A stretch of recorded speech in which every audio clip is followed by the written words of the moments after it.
What's going on? We back with the Boxing Clinic commercial. Boy, CJ Goodfella back grinding. And got some breaking news coming in according to ESPN and Dan Rayfield. Mikey Garcia has vacated the IBF belt. He told the IBF before that he was going to keep the belt, and then they talked about him, if he kept the belt, he was going to vacate his lightweight WBC title. It seems that he's going to go back down to 35 and compete there. Don't look like he's going to unify with anybody at 140. And we know he's about financial move right now, trying to be a big power pay-per-view star and be that next face of a Mexican-American boxing. So, am I shocked? Yeah, he kept waffling a little bit. Waffling, you know. Oh, I'm going to keep the IBF. I'm going to drop the WBC. You know, ultimately, he decided to drop the IBF, Jr.Welterweight 140-pound title. And he's going to defend the 135 WBC title at lightweight. So, I mean, is it Robert Easter Jr.? Is the winner of Lomachenko, Linares? I don't know. You know, and if he vacates that 140-pound title, to me, that means that he intends to do a few fights at 135. I know he said, I only going to fight one more time at 35. And for me, Robert Easter Jr., they don't do nothing, you know. Linares, Lomachenko winner, yeah, but... No, is he going to be able to deal and make a deal with Top Rank if, Lomachenko wins? And for me, if you want to fight the winner, Linares Lomachenko, shit, why not just, make the winner come up to 140? It's another weight class. It's an advantage for Mikey Garcia. Him going up and down the weight is eventually going to catch up to him in his body. That's my personal opinion on that. I think he's a fine fighter. I'm not, saying nothing. No bad blood on him, but I'm just saying, going up and down in weight, it's going to hurt him in my opinion. Should he stay at 35? I guess so. I really never thought that anybody at 140 right now generates a lot of popularity and money for him. And like I said, him going down to 35, like he said, one more fight, you never know. His preferences change by the day. Like I said, if he wanted to fight Earl Spence, then, and by the end of this year, next year, then why the fuck is you moving back in weight? Honestly, why are you moving back in weight? You need to be trying to fight Regis Prograis, who can get you prepared for the Earl Spence style. Is Regis a little bit more explosive? Yeah, but he got that aggressive power punching style.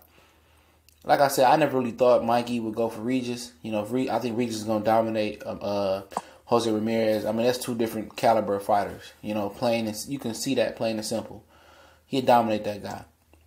I mean, Relic, I guess they didn't bring enough money for him. Flanagan and Hooker winner, I guess they didn't bring enough money. He's about generating popularity and money at this point in his career. And going down to 35, he going to fight Robert Easter Jr.? Shit, he should have just, fought Relic then. Easter Jr., nobody holds him in high regards no more. He been looking like shitty boo-boo lately. So for me, if he ain't going back down to 35 to fight the Linares Lomachenko winner, it's a step in the wrong direction, Like I said, if you really want to fight Earl Spence, you need to be trying to, compete at 40, unify with Relic, or, take some mandatory fight, or take a stay busy fight, and then try to get, and Regis is trying to push for the Ramirez fight. I'm pretty sure once Regis get that belt, he don't have no problem accommodating Mikey Garcia.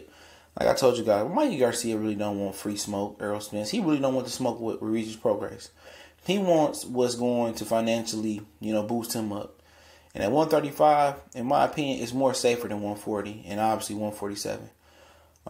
I don't see him and Lomachenko fighting. If Linares beat Lomachenko, I could see that.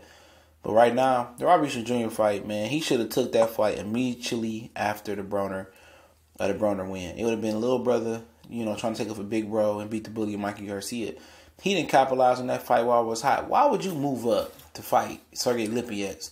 And then if he's going to move back down to fight Robert Jr., that fight don't have no cachet no more. That was some of the dumbest mismanagement, dumb advisement ever, excuse me. That was just stupid move in my opinion. That's just dumb as the days is long. You should have capitalized and unified with Robert Jr. while that fight was hot. People thought that fight was a closer fight than what it is now. The gap between Easter and Mikey Garcia in the public's perception, in the public's eye, shit is as big as the Atlantic Ocean. Wide and long. That fight, nobody give a fuck about that fight no more. He should have struck where the iron is hot. After he beat Broner, he should have fought Robert Easter Jr. Like I told you, the headlines can be little bro taking up a big bro and trying to beat the bully Mikey Garcia. That fight would have been hot fire. Right now, that fight, I mean, That fight don't have no fire. You know, he just did this shit backwards. He should have beat Eastern, went up and fight Lipinets. Period. That was just piss poor management and piss poor matchmaking right there on whoever behalf it was. I know he's advised by Al. Me and Al puts his deals together, but he makes his own decisions right now. It was just dumb of him. If you gonna drop the IBF, why? Ain't you talking about Errol Spence moving up? Now you gonna take a step back to fight Robert Jr.? Now if you fight Linares or the Lomachenko winner, I respect that. I can understand that, but you know, obviously this dude is, you know, he's picking his fights and he ain't doing a good job of it in my opinion because his words ain't matching his actions right now. But it is what it is. It's TBC and more. Bring y'all news as usual. We gone.